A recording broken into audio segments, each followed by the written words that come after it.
মাছ বনাব লৈছোঁ কাৰণ মুম্বাইতো পাই এটা এপ আছে সেই এপটোতে অৰ্ডাৰ দিলে এয়া আহিলে এতিয়া ফ্ৰাই কৰিব লৈছোঁ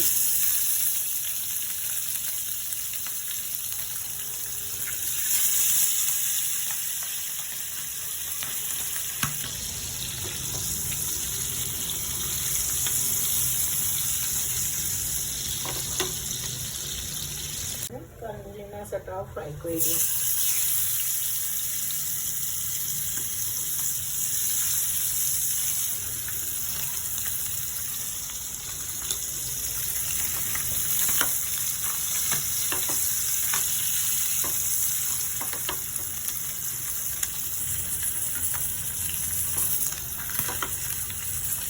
কেইটামান কালজিৰা দি লৈছোঁ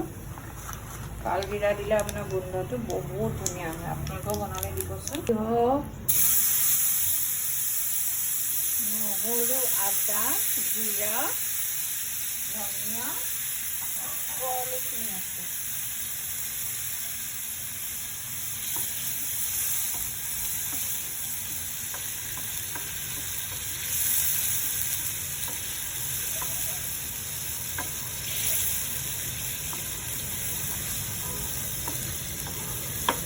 ফ্ৰাই কৰি থাকিম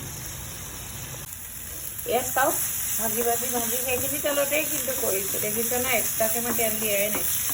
এতিয়া আপোনাৰ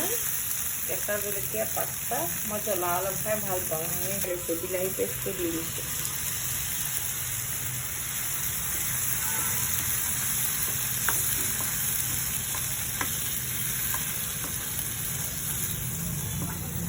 মছলাখিনি ফ্ৰাইটো ধুনীয়া হ'লে এই কিনাৰৰ পৰা দেখিছে না ছাইডৰ পৰা এইদৰে তেল ওলায় আপোনাৰ মছলা ফ্ৰাইটো যিমানেই ধুনীয়া হয় আপোনাৰ মছলা তৰকাৰীখন সিমানেই ধুনীয়া হয় আৰু কালাৰটো সিমানেই ভাল হয় এতিয়া এইখিনিও ফ্ৰাই হ'ব দিম চাওক ফ্ৰাই কৰি কি সুন্দৰ উতল আহিলে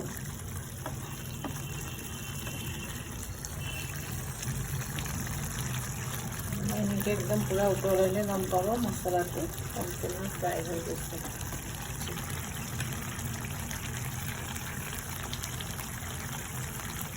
আপোনাৰ মছলাখিনি যিমান মাছটো সোমাব সিমানে আপোনাৰ তৰকাৰীটো খাই ভাল লাগিব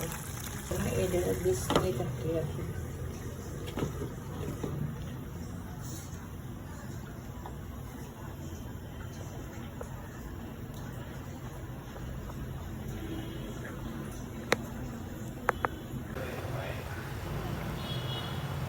মই উতল আহিলে এতিয়া 20 মিনিটৰ পিছত আহিছোঁ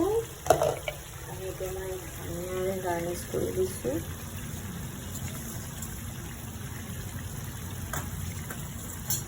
আপোনালোকক মই মোৰ